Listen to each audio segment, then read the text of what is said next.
you run your own freelance business? Or maybe you're thinking about picking up some business on the side? Well, then you need FreshBooks. FreshBooks is the quickest and easiest way to get invoices out to your clients. It's easy to use. It works anywhere, available from any device on the desktop, iPhone, iPad, Android, and all of your data is backed up and secure. And it makes it really easy to get organized and get paid. You'll be tracking time, logging expenses, and invoicing your clients in no time. You can also save time billing, freeing up several days per month to focus on the work that you love, and you get paid faster. FreshBooks customers are paid on average 5 days faster because there's a link on the invoice that says pay me now. And it's a great way to grow your business. Plus, FreshBooks is offering a 30-day trial. That's right, 30-day trial if you try them out. So go to gofreshbooks.com/devchat and enter devchat in the How Did You Hear About Us section. Once again, for a 30-day trial, go to gofreshbooks.com/devchat and enter devchat in the How Did You Hear About Us section. Folks, hello. Welcome to episode 300 of the Freelancer Show. Yay.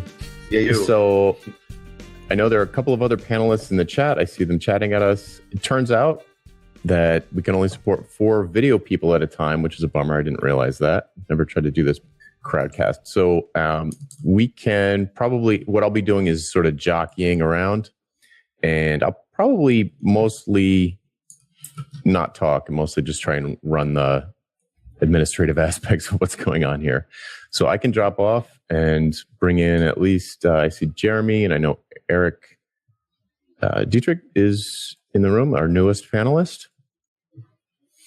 Cool, I see live attendees coming in. So before I switch myself off, attendees, please put questions in the Ask a Question panel. We've got 2 questions in there already. If you don't have a question, you can vote it up or down. And I don't know, is there anything else to say? And welcome back, Chuck. Yeah, it's been a while. The father, should you do the official introduction? I don't know. I think that might be weird. Yeah, I guess so. All right, cool. Maybe Rueven, you can kind of drive and I'll do the camera stuff. Sure. How's that sound? Sure. That sounds fine. Well, first of all, I mean, I think we're all super excited to be up to show number 300. I just told my family before I came upstairs here. They're like, wait, 300? Now, I haven't been around for the whole thing, but like, holy cow, we've been doing this for a while, and it's really it's a lot of fun, and it's really nice to see a lot of people coming here, and it's fun to bump into people and say, oh, yes, we listened to the show. And who knew podcasts were actually listened to by anyone? But it's great fun. That's terrific. And maybe Chuck knows. I mean, he gets the advertising money, right? Anyway, we're very, very happy to have. Oh, sorry. We're very happy to have people here. So, yeah, as Jonathan said, you can chat in the chat room, but if you have questions, it's probably easiest to put it in the Q&A so that then I can somehow mark it off as answered. I'm not sure if I can, or anyway, we'll take it as. Yep, I'll do with that. Yep. All right, excellent. So, first question is, how do you get potential clients to talk to you to work out if there's a fit?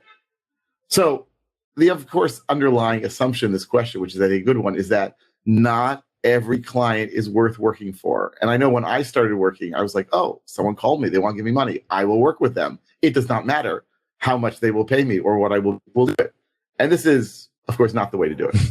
So, yeah, I'll toss it to you guys. Hey, you guys want to answer this? Anyone else want to answer this here? Sure, I'll take a run at it. Yeah, I mean, I think everybody starting out did that.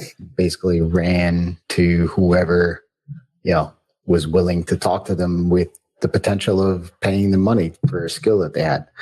But again, those often don't pan out to be good clients, let's say. So you want to be able to have some sort of vetting process in place. And for me, what's always really worked is just to be able to have them follow some simple instructions that is kind of like a precursor for working with me. So I have an online form and most of my communications through email. And if they can't take the time to fill out an online form, then how is it going to work from my perspective to work with them in an ongoing manner, right? If they're wanting to pick up a phone every 5 minutes and talk to me, I'm never going to get any work done, right? So I try to vet in that sort of respect. On the other side of the coin is when I start talking to them through an initial, 30-minute call, that's all they get for free. Then I tell them, look, this is a call just to find out if not only I'm a good fit for your project, but your project's a good fit for me, right? So I automatically kind of gauge them and let them know that, hey, look, this is a call not just for your own sake, but this is a call for me too, to make sure that I could fulfill and satisfy the needs of your project. So those are really the first two things that I start to do to try to figure out if things are a good fit. I kind of have a different take on the answer for this. And the question that as I see it is, how do you get potential clients to talk to you in the first place, right?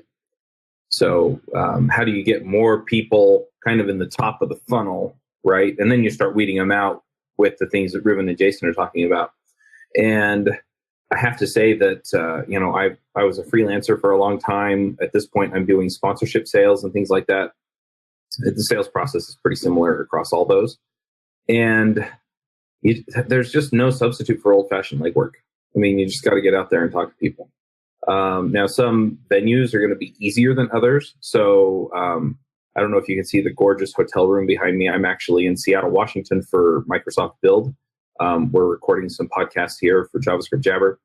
And one of the things that I do is I just go walk through the show floor and talk to the people who sponsored the conference, because they're kind of in the same market as people who would sponsor a podcast. And you can do similar things for freelancing, where, you go out to the business conferences, you go out to the events, the local events where business people are at, and talk to them there and get to know them a little bit, find out what their problems are. And just out in the business world who are working out some kind of product or process, a lot of times they may not pan out right away, but they pan out eventually. I mean, yesterday I got contacted by somebody that basically said, I need this website scraped. Do you know anyone who could write that up for me? And, and so I asked him a few leading questions about how much he was willing to pay and what he needed. But, it's kind of that kind of thing, be willing to make the phone calls, be willing to reach out via email, be willing to connect with people on LinkedIn, be willing to go to the events and meet people. And as you do that, you're going to meet a whole bunch of people. And sure, not all of them are going to be good fits for you. Not all of them are even going to need the work that you could do for them. But it's that kind of thing that really is going to fill your hopper. And then you can start to weed out the ones that aren't going to work out for you, as they work their way down the funnel. But I hear people all the time saying, well, is there like a list of leads and things like that? And if you're extremely lucky, you might get connected with somebody who can pass work off to you. But besides that, I haven't seen anything that works better than just getting out there and meeting people. Awesome. Curtis, you want to tackle that one? What was the original question, since I jumped in partway through? Just how to get leads, or? Yeah, it was sort of like how to check sort of fit. Like, how do you check fit with a new customer, and kind of went in the direction of, not everybody's going to be a good fit, and how do you find people who are the right fit, that kind of thing. Yeah, and I've been running pretty much the same process for 5 or 6 years, with just some little tweaks to questions I ask. And so anyone who ever reaches out to me, and I have a few different channels that reach out, I'm listed with a number of the software tools I use as one of their developers. And so their support team knows me and recommends me, or I'm on YouTube doing reviews and talking about membership sites, stuff like that. So but whoever contacts me from whatever path it is, the first thing they get is an email, which has about 7 to 9 questions, depending, asking why now on the project, what's valuable in the project, who are the decision makers, what's your timeline, what's your budget. Then if that's good, and I want to move forward, the next thing I see is we go to a phone call. I don't go, it has to be a phone call. I don't just go over email unless we've worked together before. If we worked together before, then I'm quite happy to just continue, because I already know what it's like to work with them. And then if the phone call is good, we move to a proposal stage, where we work together. And then if that goes well, then they'll actually get a proposal and a contract. So this is the basic way that I vet my clients. And I have a set of criteria as well, saying like they have to do certain things or they have to be certain types of clients, right? I want to be able to come off the phone and laugh with them. We have laughed a couple times on the phone call. If we haven't, then I actually question whether they're a good client for me. So yeah, I've always liked that litmus test. I remember when I first heard you say that, if you don't connect with them and specifically with like chuckling at the same sorts of jokes, like it's probably not a good sign for your fit level, your ability to communicate with them over time. Cool. Eric, you want to give it a shot? Do you have a feeling for this question? Sure, I can do that. Speaking to both parts of it. So for me, I've been, I guess, I would say fortunate, but it involved a lot of hard work. So before I went off on my own, when I was working corporate jobs, I spent a lot of time and effort blogging and putting together video courses and stuff. So since leaving, I've had the good fortune that pretty much all of my leads have wound up coming via inbound channels of some form or another. Like I don't do a whole lot of outreach.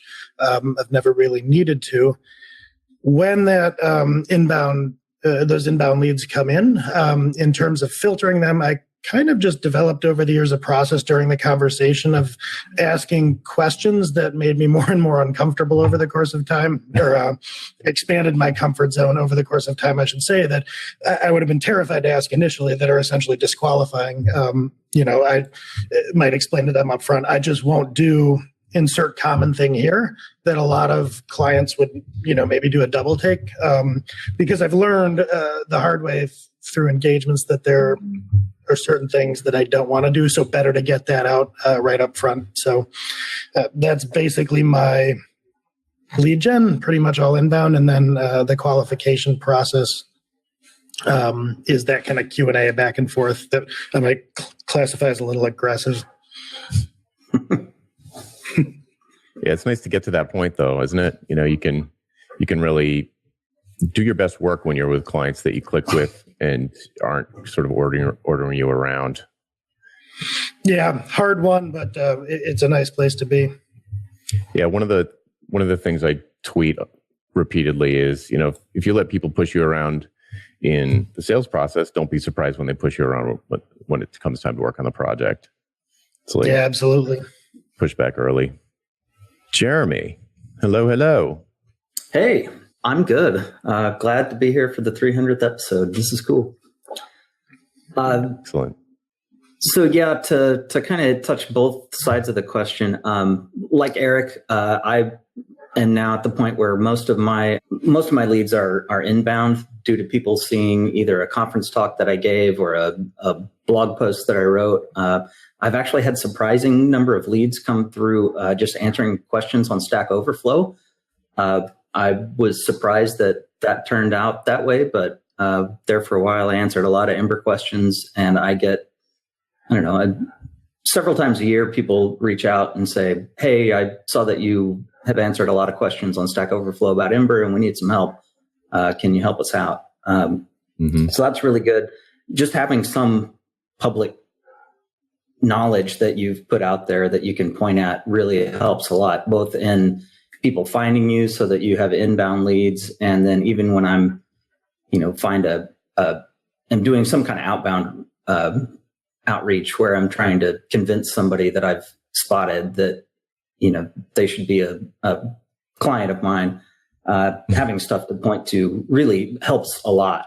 Just solidifies knowledge, gives them confidence that, yes, I do know what I'm talking about. And then on the other side of kind of vetting people,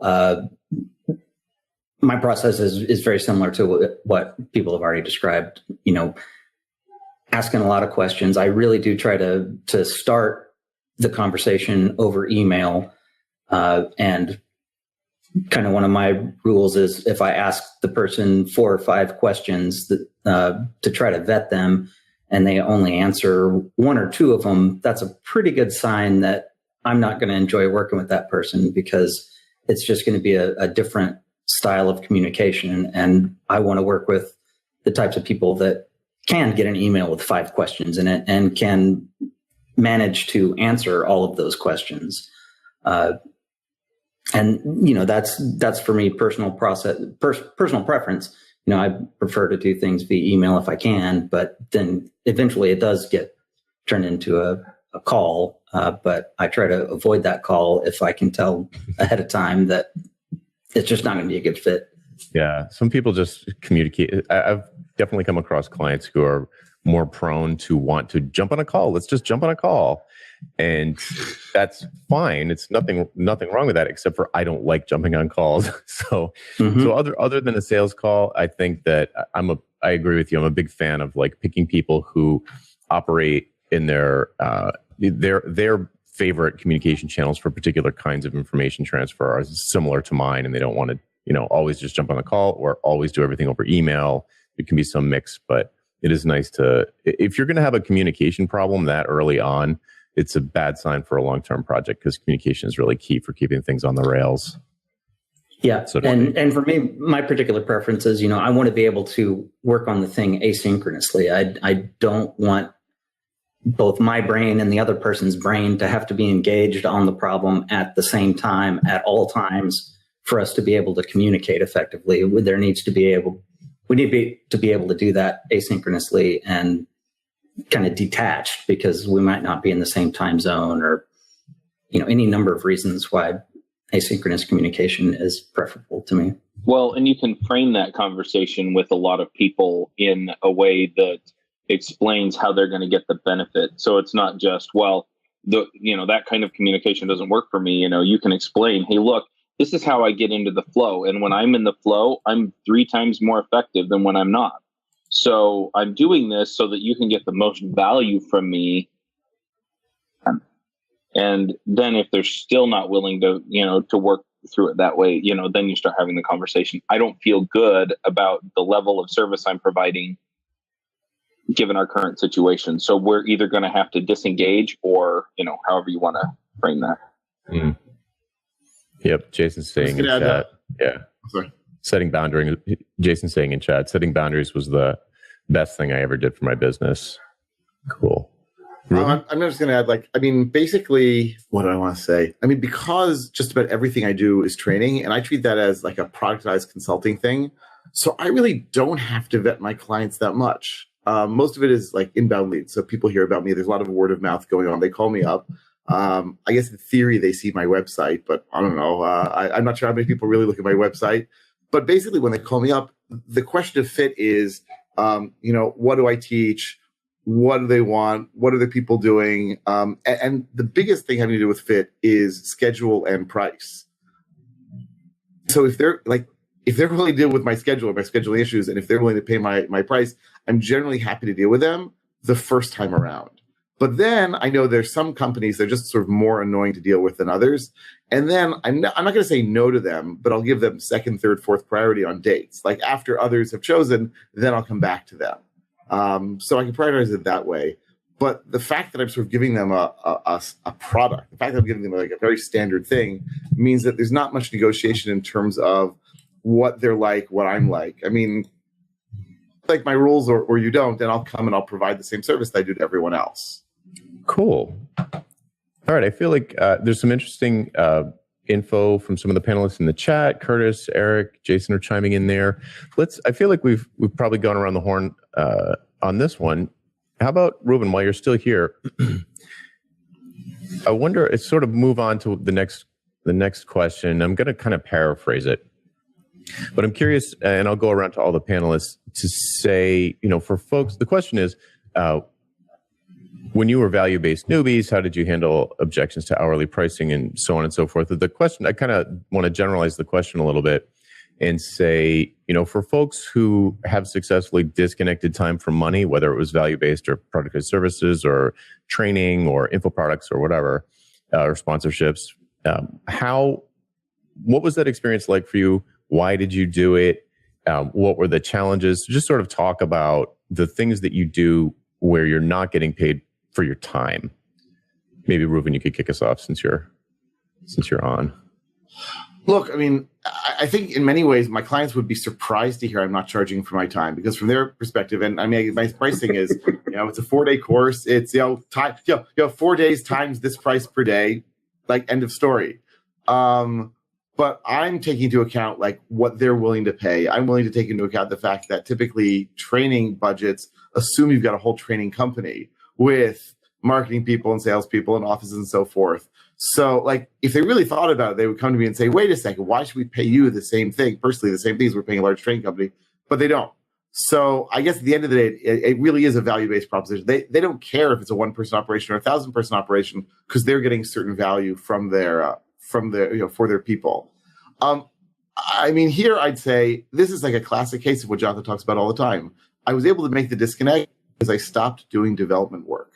Right, like development work. Every time I tried on a number of occasions to do development work on a value-based basis, and no one would take me seriously. They'd be like, "Okay, but how much is it per hour? And how much do you really charge?" And like maybe I just didn't know how to respond to that. But I think in the end, I didn't want to respond to that. And I think a lot of Israeli clients are just not used to dealing with that. So moving into training meant I was out of that entirely, didn't need to even consider it because they just want to know how much does the darn thing cost. Yeah. You do a company that I need to do training and they know that I have like cost per day plus like an extra per person if it goes over a certain limit.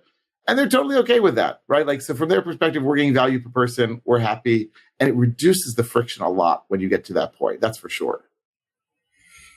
Awesome. I'd like to jump over to Chuck next. But before you jump off, Rueven, what you mentioned, one thing that I just want to call out for the audience, which is that, maybe Israeli clients are just not used to paying for development services by the hour. Clients everywhere are used to paying for development services by the hour. I mean, it's definitely true that they're all with literally no exceptions. I can think of no exceptions when someone contacted me and was like, hey, can you give me a fixed price for a giant software project? Like they think they're going to get an hourly rate every time. So changing that conversation instantly, like in the first communication, is where some of the art of, because it's not a science, it's an art, definitely, to having a value price conversation. It starts right there because clients are just not used to thinking about it that way. And the thing that you want to connect in their minds is that they are used to buying everything else that way. So they're used to paying for food and cars and houses and everything else, even big purchases, knowing upfront how much the money is going to leave their wallet. So if you can connect that to them very quickly in the first kind of conversation, and you'll immediately find out whether or not it's going to be acceptable, because some clients are required by the procurement process to get an hourly rate. And if it's someone in a situation like that, maybe they're not a good fit, to our earlier question. For me, they certainly wouldn't be a good fit. So there's always that. What I'm getting at is there's always that sort of transformation you have to make in their mind, and it's important to get it done immediately, just to not waste your time and theirs. Cool. So yeah, I'm going to switch over to Chuck. I'm curious about especially this kind of question, because I think you have the most novel business model of any of us. Yeah. Well, maybe I'm wrong. No, I don't know. So, I mean, most of the time when I'm doing sales these days, it's sponsorship sales. So really what it comes down to is how many episodes do you want to sponsor and things like that. And it's a fixed price per whichever spot they want. So yeah, I mean, when you're selling advertising or things like that, it's usually per unit. But I still have the value conversation with people. I think a lot of times people think, oh, well, if I'm doing the hourly rate, I just don't have the value conversation with them. I just tell them how much it's going to be. And if they're okay paying for, 30x hours a week at that rate, then what? But I mean, everybody's paying for something because they think they're going to get something else out of it. And so, I still have the value conversation, and I've told sponsors not to sponsor shows because I didn't think that they were going to get whatever it was they wanted from it. And we need because so many signups. Well, we need so many signups to justify the ad spend. And then, it wasn't a good fit. I'm like, I don't think I can sell this, right? I don't think I can get on my show and talk about it in a way that people are going to come back and buy your stuff. Now some of these companies, they just want the word to get out, so Microsoft sponsored iFreaks, and it was because they wanted to get mobile ad center out, and so if that's the value they want, then fine. But otherwise it's just, I'll just tell them, I'm like, and then I've told people this before. It's like, the second that you don't feel like you're getting a good value, then all of a sudden I have to go back through everything I've done and justify all the work that I've done. And that's no fun. Right. And if, when I was freelancing, I mean, when I switched to value-based, it was the same thing. It was like, look, I know how these conversations go. It either winds up where I'm justifying the work that I did, or you're starting to talk to me about which corners we can cut. And I'm like, I just don't do that, right? You're asking for a particular amount of value. And so if it's worth it to you, and it's the same conversation I have about podcast sponsorships, right? You're looking for this amount of value. So if it's worth it to you to pay for this and, and get the kind of value that you're talking about in return, then great, and I offer some guarantees, right? So it's like, okay, well, you didn't get as much traffic as we thought you would. So, I'll extend their sponsorship on my dime for a week or two, or I'll do a webinar, or I'll put up a YouTube video or something like that. And, and just kind of help drive that along a little bit more. But it's down then to that value proposition instead of down to, oh, well, you paid me for so many sponsorships. Sorry. And, eventually sometimes you get there, right? For whatever reason, it just didn't convert. And no matter what I did, I couldn't get that many people to go to their website. But, if you're talking to them about value and then you're committed to getting them that value, if there's any way you can humanly do it, then it becomes a completely different conversation. And the transition for that is kind of tricky sometimes because, they just kind of want it to all work automatically. But the reality is that, you don't really have any guarantees with software. You don't really have any guarantees with advertising. You have guarantees with a lot of these things. And so, it's like, look, here's what we're going to do. Here's what we think is going to happen. And, and so you put the money down for it and we'll make it, we'll make our best run of it. But yeah, I guess the real thing that I'm kind of aiming at is that even if you are charging for your time to have that value conversation, so why not just push it over to, well, it sounds like you're willing to pay X for, this result. So why don't you just pay X for this result? Right. Yeah. I mean, the thing about hourly is it allows everybody to get started spending money and doing work before, based on tons of assumptions. There's just so many assumptions, like that the contractor really actually understands the overall goal of the project, which can greatly affect how they do their work and what choices they make while they're doing it. So if you're just being paid to, implement these features, there's a place for that, but it's not a super high value place. You're basically, being told what to do by someone who may or may not be an expert in your area of expertise. So it's kind of like the inmate running the asylum. Or it can be. The other thing is I've also explained to him, I'm like, look, I'm not going to pad my hours, but by doing it this way, it sets the incentives where then I go to the people who are working for me. And instead of passing their hours on to you, because I can't control what they do, and I think they're honest, but I can't always know that. If I'm subcontracting it or anything else, I go to them and I negotiate a straight rate, right? So then everybody's getting the value, and the incentives are we want to get this done right and quickly, so that we can make the most of this opportunity. Awesome. Jason, you want to chime in on this one? Sure. I think what you said earlier about it's more of an art than a science, especially in the beginning, because, and I don't consider myself a salesperson in any stretch of the imagination, but you definitely have to see where that conversation is going. And if they are starting to go along the lines of hourly versus value, see what's important to them, right? Like, so, if they're a business owner, chances are they don't want to track your time, right? And they don't want to track the number of hours that you're working for them and start doing some reconciliation at the end of the week or whenever that period that you agree on is. So, I bring that to light, or I used to anyway, right? Sorry about this. My cat's being annoying.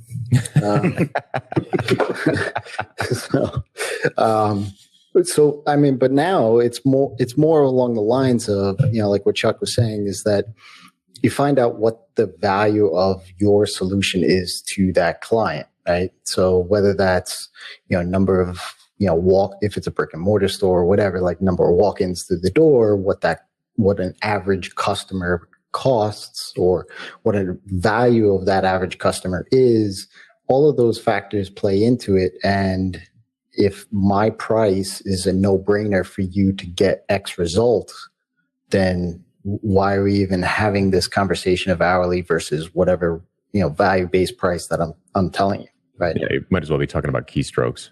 Right. Makes no sense. When you start a new project, typically you need things like a domain name, hosting, things like that. When I choose hosting, I pick mine for the options it gives. I like to know what I'm getting and set things up just how I like them. This is why, for your projects, you should check out Linode. Linode servers feature native SSD storage, a 40 gigabyte network, and Intel E5 processors. That's all the power you need to run VMs under full control, or Docker containers, who doesn't love that, encrypted disks, and VPNs. Plus, they have 10 data centers across the world and add-ons like backups, Node Balancer, and Longview to help you control your server costs. They also offer block storage for your static files, and you can get started with a $20 credit if you use the code Freelancer Show 2018. That credit is good for 4 months on their 1 gigabyte server. That's a lot of time to try them out and see if they're the right fit for you. That code again is Freelancer Show 2018. Also, if you're interested in working for Linode, they're hiring. Head to linode.com/careers to see their available positions. Cool. All right, Eric, want to jump in? Sure. So I'd like to touch on something I heard Rueven mention, which is that for me, it really started to become an easy matter when I found that I wasn't really doing app dev anymore. When I did app dev, that's when everybody always wanted to talk about hourly. As my work became more and more consultative and strategic, if you're talking about things like retainer consulting arrangements or building a roadmap or strategy consulting, clients really don't tend to blink at not getting an hourly rate for that. I find that they kind of prefer where you say, I'm going to, charge you $10K for this and I'm do the following things. They like that. And even when it comes to like app dev, sometimes in some of the strategy consulting I'll help agency or companies evaluate agencies and RFPs and such. They still like that fixed bid. So there's kind of, I think, some interim practice you can have between value pricing and time for money, which is that you can figure out a good fixed price to charge that's going to make sense and that's going to be agreeable to them. And I think you might be surprised to find how many clients just like having a price. Mm-hmm. So, for me, it actually wasn't a real hard transition to get away from the time for money thing. It just kind of dovetailed with the nature of the work that I was doing. Yeah, it is so interesting. Like we talked about before, people seem to expect, it's just this weird expectation that's grown up that particular things are paid for by the hour. And, maybe it came out of the legal profession, but I think it also comes from you sort of like punching the clock, like working in a warehouse or at a McDonald's or something. I mean, there's a certain viewpoint that the employer has for the person that they're hiring in this way, and changing that, to get back to Fit earlier, to change that conversation needs to happen like right out of the gate when somebody reaches out to you. Yeah. So, Jeremy, do you have thoughts on this? Yeah, one thing that I've done that it's not quite as hard a disconnect of the time and money thing as just, a value-based project fee. Mm-hmm. But since I've started charging by the week instead of by the hour, to me, that feels a lot less like I'm trading time for money in some ways. I found that tends to focus, it helps to focus clients on what are the things that we want to get done this week instead of how long are you going to spend doing things for me this week? And once that refocusing has happened, they really get to where, they don't care what kind of time I'm spending. They just care that I'm getting done the things that we had agreed would get done this week. And, some weeks that works out in my favor greatly, that, turns out this thing didn't take as long as we thought it would. And, I'm still getting paid for the week and I've done all the things and everybody's happy. Occasionally it works out in the other direction and isn't as good for me. And I end up having to spend a little more time than I thought getting stuff done. But on balance, I feel like it's worked in my favor and that I am not as close to trading time for money as I was when I was charging people hourly. And you've also got some SaaSes going, you know, the Shopify app stuff. And so how does that kind of play into, how do you view those sorts of activities in your business? Like, where do they fit into your business compared to doing like weekly dev? At the moment, they don't, bring in as much revenue as the weekly dev stuff does. And I kind of am viewing all of them as a series of small bets that can pay off at, various multipliers, some more than others. And with, the Shopify apps especially, many of those are so small and easy to get going that it doesn't feel like I don't feel as personally invested in those as I do, say, in Remark, which was, a much larger SaaS and took a lot longer to get going and to get bootstrapped. And, some of those Shopify apps, I think, if you look at it from a multiplier perspective, have paid off much better than Remark has. And, it kind of unexpectedly, I guess. And did that answer your question? Yeah, it does. I feel like I kind of just rambled there. No, but it's interesting because you got sort of, I think there are probably a lot of developers listening, and that is, you kind of run the gamut across like, okay, I do development, but it's on a weekly basis, which is interesting because it changes the conversation. I've got a sort of ambitious SaaS that took a lot of work and pays off in a particular way. And then I've got these sort of, I don't know what you would call them. Like I picture them like candy, they're like the Shopify apps are like candy. And kind of maybe, I'm imagining if it were me, they would probably be a lot more fun to develop, less pressure. You can kind of do them quickly. And, what do you know? They're a different multiplier. Everything's a different multiplier. And I liked your calling it like placing bets and seeing, kind of like shipping little experiments. I mean, they're more than experiments; they're live products. But trying these different things using the same expertise that you bring to bear for your clients, for yourself, and for partners. So I think that's perfect. Yeah, it definitely is. Not putting all my eggs in one basket. It's having lots of baskets and allowing some of those to fall if they do. Yep. Cool. There's another question in here about niching and specialization, and Eric mentioned something in the chat about positioning. So if I could put you on the spot, Eric, and bring you back to talk a little bit about positioning and how that's affected your ability to stop trading time for money, or how it's affected your business in general, that would be cool. Sure. So I just a little bit of background. I went from working full-time as a salaried employee to doing kind of what I would call generalized coaching and consulting with organizations, like helping with things like test-driven development for organizations that were doing agile transformations, things of that nature. As part of that, I gradually started in both subcontracted arrangements and on my own, finding myself doing these code-based assessments. With like more and more sophisticated static analysis tooling that I was leveraging. And so what this started to translate into, that I almost backed into, was dealing with organizational leadership in enterprises, kind of director level and on up, helping them make strategic data-based decisions about their code base. That positioning, it made it a lot easier to have conversations, and it made it a lot easier to price because there wasn't a lot of competition that was doing things like that. So it just became, they didn't have anything to benchmark it. There was no race to the bottom going on. So it became a pure matter of, is it worth this spend to you or not, to have some good input for this decision you're about to make as to whether to retire your application or not. Cool. Okay. So leaping off from that and to bring it a little bit more to this person's specific question, because I kind of started you in a more general place. You mentioned that you backed into that almost by accident.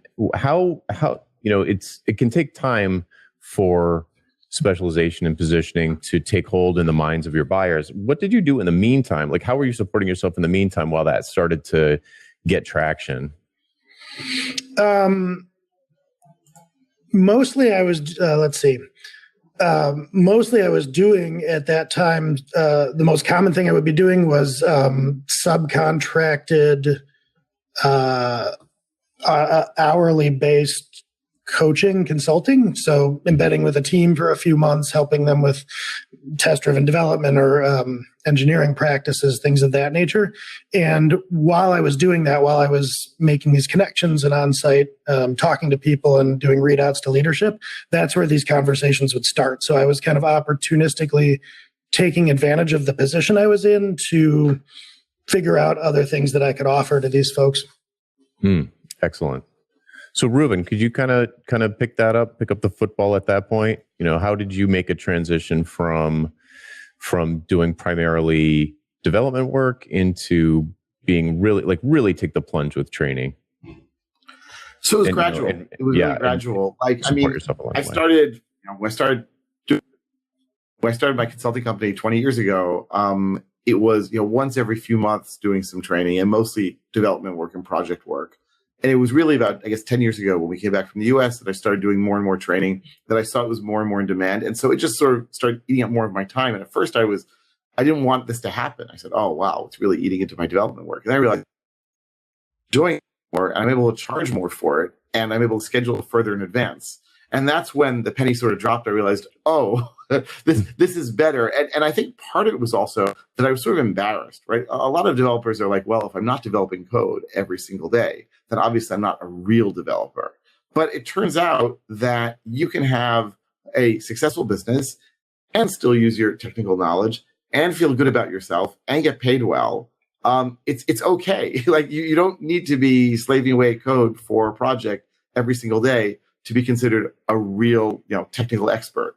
And so I think it just sort of happened. There was a point at which I said, oh, well, I should really start specializing. And if I'm already doing this thing, and if I'm enjoying it and it's available, then I should just push more on it. Mm-hmm. But it definitely, if I were just sort of starting off, I think it would be very hard to take the plunge in just training. The day-to-day development, it's nice that it's available, and it's nice that it's in demand because it does let you ease into things a bit more. Yep, absolutely. I think the identity thing was the toughest thing for me. Just being, for the longest time, I used to people, what do you do? Oh, I'm a web developer. I'm a software developer. It evolved over the years, but it never it was never a huge, it was always a small pivot. It wasn't like a giant break. Now that I'm doing strictly business coaching, man, that was that I had to look myself in the mirror and practice almost, be like, okay, not going to say software developer anymore. And honestly, that was surprisingly, it wasn't hard, but it took up a lot. I thought about it, it was a thing, it was, it felt like a big thing to me, I guess is what I'm trying to say. Nobody, none of my clients know, or if they do know, they don't care. It's like I've got existing sort of, call them legacy sort of technical clients that I'm still working with, and that's fine. But when I meet somebody at a barbecue, it's like I'm a business coach now. And it feels weird even to say it now. But, it's a gradual change. So I actually did push back. The training company I was working with for a few years, they actually asked me, certainly once, I think even several times, well, you do development when you're not training, right? I said, yes. Why? And they said, oh, it's very important to our clients that we have field, using this technology, who are also teaching it. And now every so often someone will ask me that sort of question, but I discovered it was cared, and maybe because they were marketing me as opposed to me marketing myself, that it was important. But to the actual end clients, I don't think anyone's actually ever asked me in the last few years. Right. Which makes me feel better about myself, right? Curtis, do you have something to add to the conversation about, niching down, specializing yourself, and how to keep the lights on as people are making a transition and waiting for a specialization to take hold? Yeah, maybe don't do exactly what I do, which is burn the bridges behind you. Definitely more into that. So I've been transitioning to do a lot more coaching over the last year and less development, and I am as I said, I am the burn the bridges behind you. So I just dove into a bunch of it, started saying no to development, and we have certainly felt that in the pocketbook. So don't do that. Make it more gradual. Because there's going to be, like, even as I've done it, there's been some really, really good months where I'm like, oh, totally, it's taken hold, and a couple of clients don't renew, and then it's back to where it was before. So, or not, or tight or something. So, or finding alternate. I looked at doing some alternate or adjacent things as well. So I've been doing productivity style screencasts and lessons for different organizations as well, and that's right up the same alley as coaching, but it's not as for myself. So finding some other adjacent work that is less development, and then being very picky about the development work I do. Yeah, I sometimes am a burn the boats type of person as well. I can be, to like really get myself to, not in a long time, not since I've had kids. I haven't done something like that, but I've done it in the past where I'm like, okay, full stop.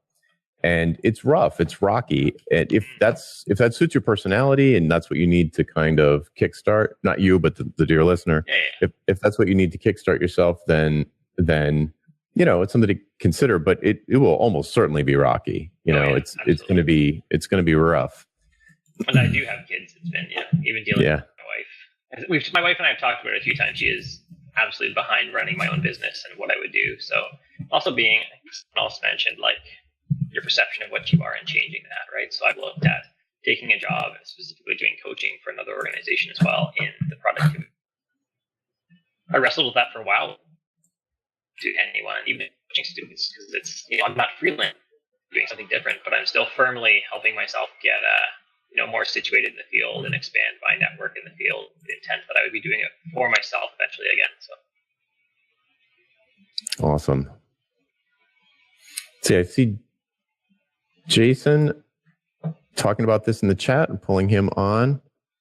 Yeah, Jason. So you're making a comment about the brick wall between you and some income, and wondering if you have any experiences you could share with people about keeping the lights on while you're waiting for a sort of, call it a new business or a new position or a new specialty to take off. Yeah, I mean, for me, when I stopped being a generalist and specialized in my dev work, it was very gradual. Like, Rueven said, like, it was just, I had old clients, but any new clients that came on were part of that specialty. And then as, now I'm branching out in other things like coaching and other kind of, ventures, I'm turning down dev work that I would have done in the past. And I've had conversations with my friends that knew that I took dev work, and they're like, hey, nothing like putting a brick wall between you and income. I'm just like, yeah, but there's only so much time in a day. And if I want to be able to do the other thing, that needs to be, focused upon during certain times that, hey, there's a reason why I'm moving in that direction, right? So it's not just about the income sometimes, and to be able to sacrifice something now for something that I'm trying to accomplish. Sometimes it's a matter of maybe, tightening up the wallet a little bit more or something like that. Right. But it's tough, it's to keep the lights on. I mean, I've done it myself where as a developer, you have that skill set. You can always say, hey, look, I can always just go out and get another gig for a couple of weeks or something like that. Right. Like, and I've done that myself and found myself behind the 8 ball and saying, oh, why did I do that in the first place? But yes, I did need that extra cash, but it's that cycle sometimes, but you have to kind of kick yourself sometimes too, and saying like, I'm not going to do that. I do need to focus on this specialization or new venture or new service or whatever it is that you're trying to do, because that does need my focus now if it's going to be successful. Yeah. So it's two sides of the coin. Like, I totally get where people are coming from struggling with this, because it's like, well, you can't do a good job, say value price. Let's say you're going to stay in dev, but you're just trying to change the way you're positioning yourself, the way you're going to price your work.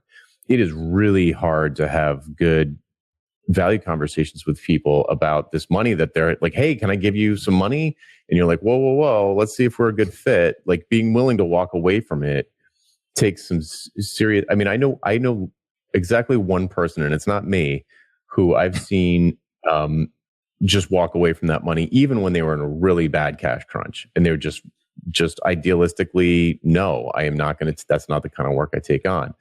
And I've only seen it once, so I think everybody knows what this, what's like. It's like, car payments coming due and bank accounts looking a little light, or we've got a big thing coming up, going to Disney or whatever, got some big expense coming. And it's super tempting to kind of slide back. And I've noticed, I did a webinar called the Altitude of Engagement. And it's like, you have a tendency when you're trying to reach these higher altitudes of engagement. So most people here probably do, software development people especially probably do like maintenance and implementation level work. But if you're trying to push yourself up to this strategy level where people are willing to give you high value, fixed price, paychecks and fees just to do this sort of consultative or advisory work, you're already, you're like already talking to the right people and they're mentioning that they've got this implementation work and you're just sort of like salivating like, oh, I could really use that money. And they're telling me that they have this work. It's like, you really don't want to slide back down that sort of chain. Certainly not with a new client. Like once you do a strategy engagement, maybe you have people that work for you or you do some sort of follow-on engagement with implementation. But, like Jason's saying, if you don't give that the attention that it needs, at some point there's going to be a hard decision that if you don't say no to this sort of lower tier work and say, and stick to your guns, then it's going to take you longer to grow to that place. Yeah, definitely. I'm curious, Chuck, do you have sort of transition that you went through when you sort of took the plunge with DevChat TV, like in a big way? The plunge, right? Yeah. So yeah, I can briefly share that experience. Essentially, I had picked up a couple of contracts. I actually had like 3 or 4 contracts at the time. And I had also expanded the podcast network to the point where running everything for the podcast and doing the contracts was impossible. I couldn't do them both. And so I thought about it. I prayed about it. I talked to my wife a lot about it. Of course, my wife is one of those people that, well, whatever you do, you'll be fine. So do whatever you want. And so anyway, what it really came down to for me was that, because overall I felt okay about it. I was a little bit concerned about making enough to support, the family and stuff. Right. On podcasting. I knew I could do it on, software development and freelancing. But the podcasting was what I was really enjoying. And I knew that I would still have some time that I could spend writing code. And so I didn't have to just give it up. And so I just went for it. And when I went for it, I decided that if I was going to go for it, I had to be all in. And so I actually refunded all 3 of those contracts because they had all paid up front. Wow. And just went for it on the podcasts. And it worked out. But I had some indication. I wouldn't have done it if the podcasts weren't bringing in any income whatsoever. But they were bringing in enough to pay a little more than half of my bills. And so I figured that if I transitioned more of the time I was spending dealing with clients into lining up sponsors and taking care of them, that it would work out. And it did. And I think, Rueven kind of talked about gradually working their way in. For me, it really kind of came to a decision point where I had to decide. I couldn't ease in. And so I just had to make a decision. The other thing though, that I think helps a lot of people when they get to this point, I've coached a few people through it, is that it's not permanent, right? If podcasting hadn't worked out within a few months, I could have gone back. I could have gone to some of my old clients and found some new ones, and I would have been okay. Mm-hmm. I didn't ever set like a break point, if we miss a mortgage payment, I didn't do any of that. And then I hadn't really even thought about, well, if this doesn't work out, I can go back to freelancing. I probably would have been less stressed if I had. But I just went all in. And I think a lot of times people get this idea that there's this thing that they're supposed to do, or this is how the world is supposed to work. Or if I make the wrong decision, then everything is going to be broken. And it's just not the case. And so, so you just kind of figure it out as you go. I don't know that I still have the podcasting game down 100%. And it's been a couple of years now, but yeah, it's that kind of stretch, right? Mm-hmm. And somebody asked in the chat too, well, I'm kind of a new programmer, how far do I have to get before I get into freelancing? And the answer is that the best training you can get for freelancing is freelancing. And, same thing with the podcast production. The best way for me to learn that was to just go into it full time. And so, I encourage, anybody who's kind of new, take the leap, especially if you don't have a lot of risk, right? If you've got some money in the bank, or, you have a spouse with a good job, or, you have some kind of safety net that you can fall back on or something like that, go for it. Because you're going to learn way more trying to make it work than you are by theorizing about it while you get that safety net in place or whatever. Yeah, I totally agree. And yeah, so that was the transition there. And yeah, so 1 month I was a software consultant, and the next month I was a podcaster full time. And I kind of had. Go ahead. You did say something that mapped my experience very closely when I was transitioning from software consulting to coaching, which was that I was doing two things at once for about 18 months. And I built up the side hustle, if you want to call it that. I built it up to where it was about half of my income. And it was getting to the point where I knew that each was suffering from the other. Like I was maxed out. Yeah. And then there was a forcing factor. So it felt like an overnight switch, because one day something happened and I was like, oh, okay, this is the sign. Like I need to make a decision, and I know what the right decision is, but it's still a little bit scary. Yeah. But you do it. And like you said, so to me, it's a little bit different than waking up one morning and being like, you know what, I've been a software developer for 10 years, but I'm going to be a business coach starting today, and, and change your website and fire your clients and all that. If you've got I had a lot of feedback from the market that it was relatively, it was a safe-ish risk to take. Yeah, the tricky thing for me were a couple of things. By the way, the forcing function for me was when I realized that I was not going to deliver on one of my contracts.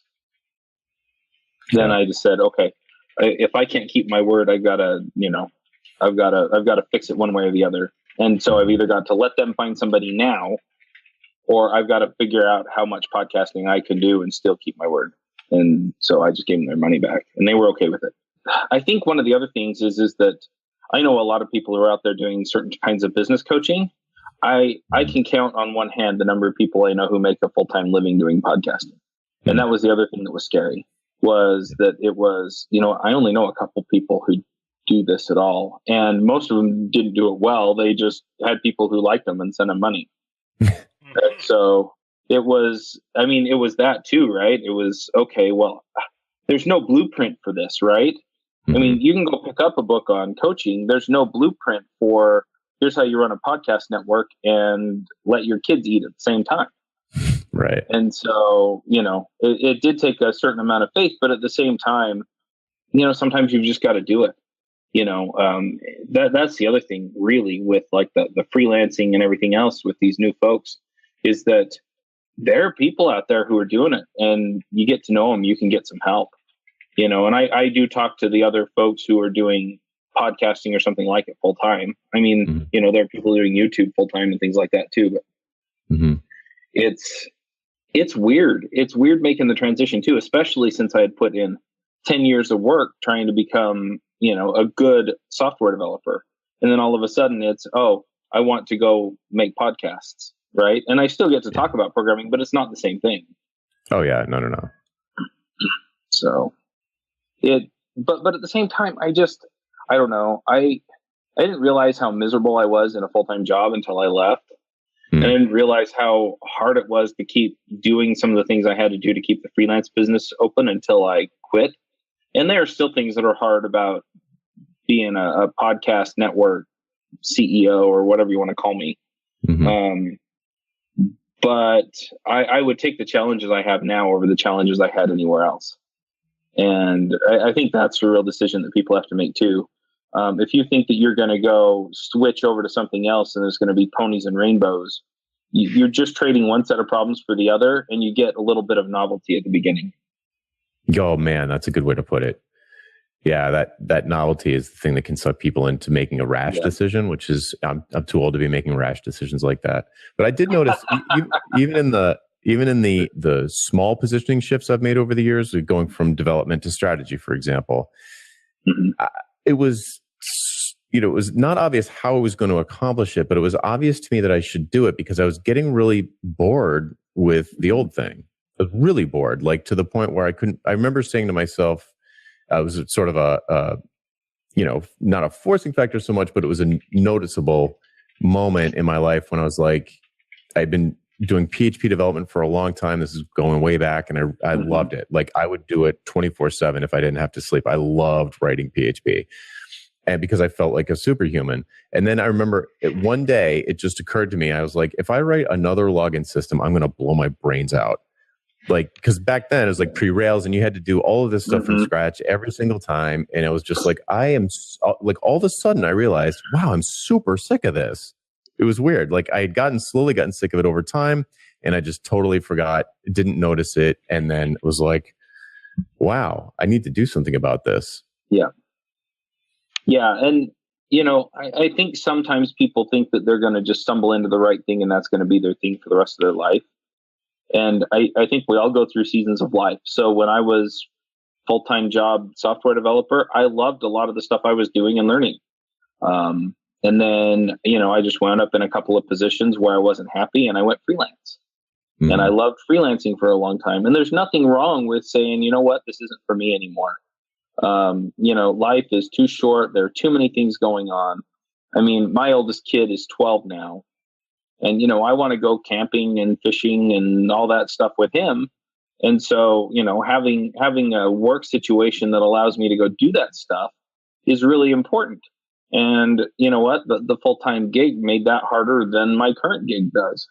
And so, whatever it is that's really valuable to you, if you're not in a position that enables you to do that, there is so much demand for people with expertise out there that there's no reason why you can't find your way into something else that's going to work for you.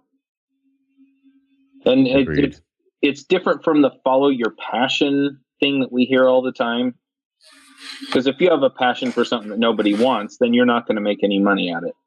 But there are so many options out there anymore that you can put the work in, you can figure out how to get into it, and then do that. Right. Seth Godin, I just heard Seth Godin say on a freelancing episode of his new podcast that he was talking about picking a vertical, and he was like, pick a vertical that will welcome you, which was kind of like saying that people care about the expertise that you're bringing to that vertical versus, like you said, just like, oh, I'm really into, whatever, learning Vulcan from the original Star Trek series and like teaching that to people. Like maybe, yeah, right on. Maybe not enough people are going to care about that, but so it's a little bit, it can be a little bit tricky.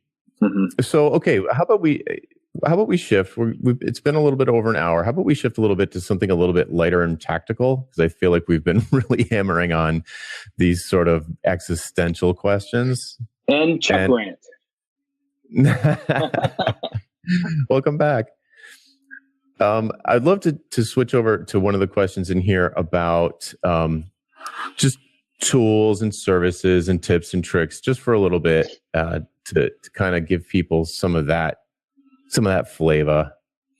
And I'm curious, who's Curtis? Do you have some? I know I'm putting you on the spot. Oh, that's good. So I just actually wrote a book called Analog Productivity. So this is like my whole task list right here. That's it. Ta-da. I have one text file that holds some links. I have to, like on a Thursday, I want to link a couple things together, so it holds links. That's really it. And then for my invoice, I use an app called Cushion now, which does a really good job of budgeting. It's a lot of cool stuff. Does some time tracking as well. And the web interface is pretty good. So and even tools wise, I booted my computer up this week, but only because I'm recording now. Otherwise, I'm actually using my iPad Pro, which is on some stand over here. That's what I've used for almost the last month now as my only device.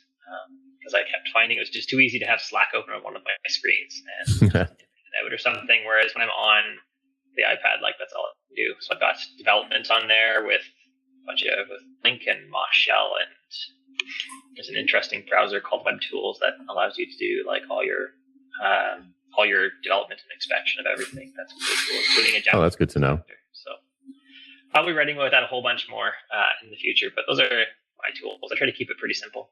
I have a pen. I like these Sharpie pens for writing. I'm left-handed, That's awesome. so they dry fast enough to drag my hand over top of my writing. And I sort of use mostly the bullet journal system is what I would use. Little tweaks here and there for things that fit me, but that's the basics of it. Wow, that's pretty straightforward. Very nice. Eric, do you have any sort of favorite tools or tips or services that you use to like every day to get your job done? Sure. I use Trello for pretty much everything. That's kind of how I manage my task lists, to-dos and such. I use Toggle, which is a time tracking app. I don't use it as much as I'd like to, but this is not for billing of any sort. It's to kind of keep track of how my time is distributed, because I have the code-based assessment practice that I mentioned earlier, but also with my wife, we manage a digital content marketing agency, or we own one, I should say. So I can go in a lot of different directions. It's good to track where I'm spending my time. For that content marketing agency, we use for bookkeeping something called Zoho, which I found to be like if you start with FreshBooks and you're just doing invoices, it falls down a little as you grow in certain ways. And you want to do like if you have an S Corp or something, and you want to do more sophisticated reporting, Zoho is kind of a good entry-level accounting tool that's somewhere between FreshBooks and QuickBooks. Trying to think what else I use. For any of you that are going to get into doing payrolls, Gusto is a great payroll tool. So that's another thing that we use. That's all that's coming to mind right off the top. Cool. How about you, Rueven? Favorite tips, tricks, tools, services? Well, clearly the most important tool in my toolbox is Emacs. But perhaps obviously. That's not... Please. The thing is, like, I mean, in terms of business stuff, I mean, everything's around my calendar, right? My calendar basically knows 6-8 months in advance where I'm going to be. And I've, for the last, 2 years or so, I've been using one called BusyCal for the Mac. I've been pretty happy with it. It handles things like when I travel, following time zones and adjusting things correctly, as well as syncing with various calendars. And it just like works pretty nicely on that front. Yeah, I mean, I use, I see someone in the chat here, a few people mentioned Zapier. So I certainly use that for getting people when they buy my things, like buy products, that it then goes into my email list and they get things back and I can tag them. And so I'd say like my email list is a big thing for me now. I use Drip. I know there's been a huge backlash against Drip in the last month or two. And I hate to say that part of it is for good reason, but I'm stuck there or they've been good enough for me. So I'm going to stick with them for now, at least. And if we're selling my stuff online, I've been using Podia. But like in terms of time tracking, I mean, I used Harvest for a while, but I don't need that anymore. Now, like my employee who needs time tracking, we just use a Google spreadsheet for that. And that's more than good enough at obviously a fraction of the price.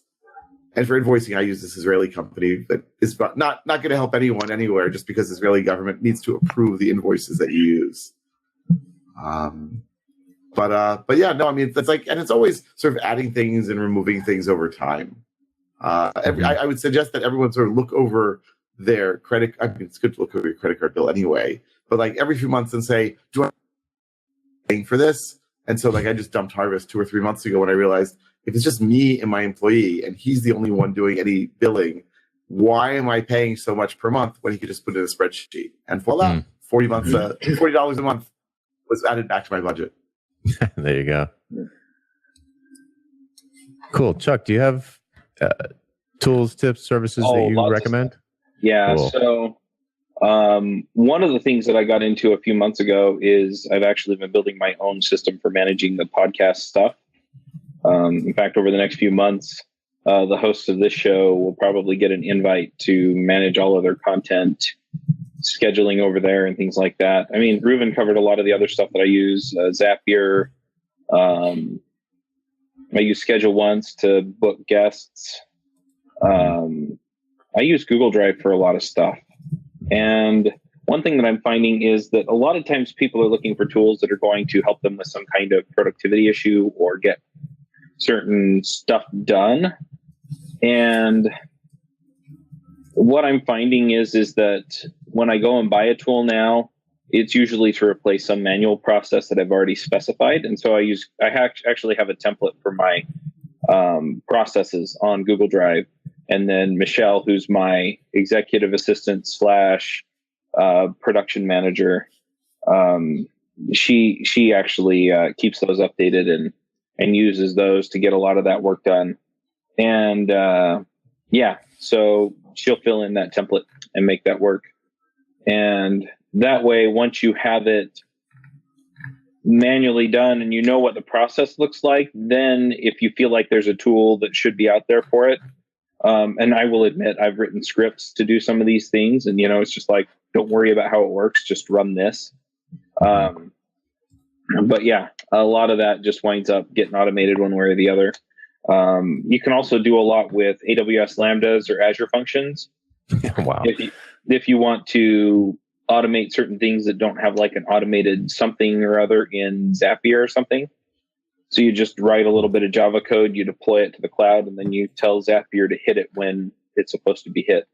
Oh, cool. But the primary thing that I'm using for a lot of this stuff is Zapier. And yeah, so for example, the podcast booking for most of the shows, somebody books in a calendar time to record an episode, and Schedule Once creates it in the Google Calendar for the show, and then Zapier finds the calendar invite, invites all of the other hosts, emails the hosts and says, hey, there's something set up. It creates a Google Doc. It does all of those things. Mm-hmm. It connects to SendGrid and sends an email out to people to let them know that. Yeah. Anyway, so all of that stuff kind of connects, and it works out nicely. But I found that if I just go buy a tool that's supposed to do what I need, then a lot of times I wind up thrashing through all the tools that do that kind of thing. And instead, if I work out the process first, it saves me a ton of work. One other one that you all might be interested in, I use Pipedrive to do all the sponsorship sales tracking and stuff. And Michelle uses it when I'm doing a remote conference to keep track of who she's invited to speak and whether or not they've accepted and at what stage they are in as far as getting us the information to put them on the website and stuff. And that it's kind of like Trello. In fact, I'm kind of tempted to cancel Pipedrive and just move it all to Trello. Because the thing I needed Pipedrive for mostly was the CRM. And I have another system that I'm now using to list all of my contacts. So, I'm still working on that process at this point. But yeah, those are some of the things that I've been using. Yeah, Kai is also a big fan of Pipedrive. He's a huge Pipedrive fan. It's a terrific system. Yeah, I think a lot of the things that folks have mentioned here, I also use or some similar one. So like Calendly, I use a lot for scheduling things with other people. I use it quite a bit, in fact. I use it all over my website and emails and just everywhere. I use Slack, of course. I mean, probably everybody uses Slack, but I use it specifically for business-oriented services and products that I'm selling. So it's not just communication with clients. I'm actually selling access to paid Slack rooms. I use Crowdcast. I use Drip, like Rueven. I've heard a lot of backlash about it. I haven't had too much of a problem personally, so I'm still there, but jury's out. I use Ulysses to type all of my emails. I find it's really a wonderful authoring experience for somebody who likes to do Markdown, which I do. And I do all of these things are probably fairly well known to people, but maybe my secret weapon is an iOS app called Productive. I think that's what it's called. I'm trying to look at my phone. Yeah, productive. And it's a to-do list that recurs every day. So I put down everything that I want to do every day without fail. I put in this app, and then throughout the day, it sends you alerts and stuff. It's like, oh, you didn't do this thing yet. So you can remind yourself to do them. And then the next day, they all come back.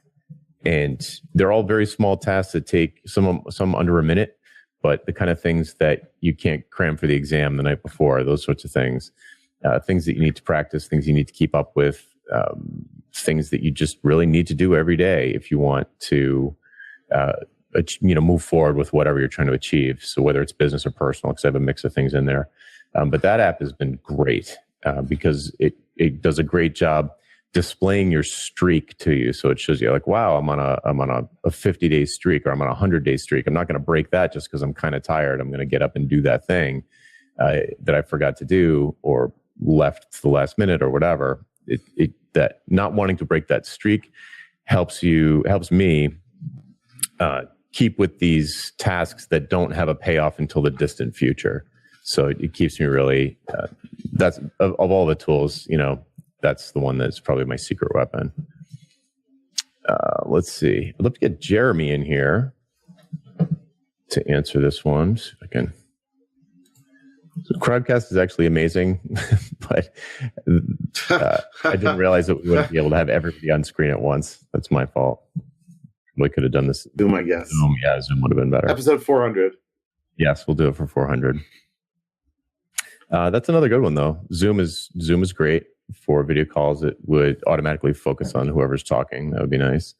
But yeah, I really do like Crowdcast for webinar type stuff. It's easily my favorite. Let's see. By the way, I don't know how long we're going, and I know I have to go. I have a meeting in 10 minutes, but like you guys obviously keep going without me. That's fine. Yep. No, we should probably wrap up. We should probably get there. I don't know. Did anybody? I didn't actually bring any picks. Does anybody have picks? If so, do raise your hand. I'll tell you, I've got one pick, which is I made some business cards to go to the conference in the U.S., and they have been stuck in Israeli customs for more than 10 days, 11 days now. So they will not arrive in time. So fortunately, and my first time ever using them, I used Moo for my business cards. I contacted them. They were amazing. I mean, not only with their website and the interface and everything, but their service people walked me through the whole thing, and they made sure that I will get cards delivered to my hotel before the conference starts. So, color me totally impressed, and I will definitely be using them again, put it that way. Yeah, +1 for Moo. Cool. I've got while I'm trying to get people linked up here, folks, panelists, you can drop pics in the chat. I'll throw out a pic, especially for podcast listeners. I just listened to I think it's the newest episode of the Tim Ferriss Show, where he interviews Michael Pollan, who you probably know of as the food guy, I'm only vaguely familiar with him before I listened to this episode, and he's kind of like a farm to table type of, grow your own food. That was my impression. He's sort of this natural grow your own food type of guy. Turns out he's into all sorts of things that grow, and he just wrote a book called Changing Your Mind about the sort of resurgence of science into the study of psilocybin and other mind-expanding psychedelics. And he's got a great personality for the topic because he's not very skeptical, but he's reasonably skeptical. He's sort of got what I would call a journalistic level of skepticism around this subject. And the interview that Ferriss did with him was like over 2 hours long. And he was just, I don't know, it's kind of hard to describe. He's just delightful to listen to, which I think is not usually the case with a lot of authors. Usually a lot better in print than they are talking, but he was great and brought a lot of really interesting history to the story. And he actually went out and went to some places where it was legal for him to actually experiment with some of these drugs in a guided situation and talked about those experiences. It was wild. So I definitely would suggest checking out that episode. Michael Pollan on the Tim Ferriss Show. Really, really good. Oh, Omnivore's Dilemma, right. That was one of his best. I mean, he's got a bunch of bestsellers. Cool. Eric, have you got any picks? I'm trying to rack my brain. I feel like I just fired away with my tooling picks. Yeah, I know. I probably should have saved that for the very end. Yeah, don't know that I have anything off the top. Okay, cool. Let's see. Jeremy's got increaseyourconsultingfees.com. Familiar with that from previous shows. Let's see. Let me. Who else pull in? I'm gonna grab a few more people. Let me pull in Jason to talk about this pick. If possible, Jason, you might get a connection request. There we go. Cool. What's that pick? Do you know how to say that? I think it's Bonjoro, but okay. I could be wrong. But yeah, it was a tool that I had actually experienced from the other end, where I got a personalized video with a call to action button on it from, I forget who now, but I decided that I was going to try to use it and see if it was something, because I feel like sometimes in this automated world that we live in, that we lose personal high touch kind of things. And for me, I was like, oh, I want to see if I use that tool for, basically a webinar I was running. So everybody that signed up for that webinar, I basically sent them a personalized video back, and it was, 15, 20 seconds. It wasn't really long, but, just to kind of say thanks for signing up. And, if you have any questions, hit that button below and, ask away kind of thing. And the feedback was like exceptional. People were replying back and, just saying like, oh, that's so cool. And, how did you do this? How do you scale this? Like asking all these other questions, but it was just a thing that I just kind of wanted to do to surprise and delight and, go above and beyond. And I'm going to probably use that tool for other things that I haven't planned. But, it was a really cool little neat tool. Excellent. That's wild. All right. Sweet. I think I probably, there's so much going on here. I'm sure I missed something. I apologize for that. But let me see here. I guess we should wrap. Is there anything I'm forgetting? Let me pull the granddaddies on here, Rueven and Chuck, so we can have sort of an official wrap up. There we go. So before I screen myself down, I'm going to say, Chuck, thanks very much for creating this in the first place. And speaking for myself, thanks for having me on. It's been a super fun journey, and I'm looking forward to staying on it. Yeah, absolutely. It was something we just kind of created together, Evan and Eric and Jeff and I, and yeah, it was so that I could figure out what I was doing freelancing, and who knew that we'd be doing it 300 episodes later. Amazing. Awesome. Amazing. Hey, Rueven, you want to take us out? Thanks, everyone. 300 episodes so far. Many more to go. Thanks, Chuck. Thanks, Jonathan. Thanks, everyone else. All the panelists, guests, listeners, participants. Keep the questions coming. Keep listening. And we'll see you for many weeks to come on the Freelancer Show. Bye-bye.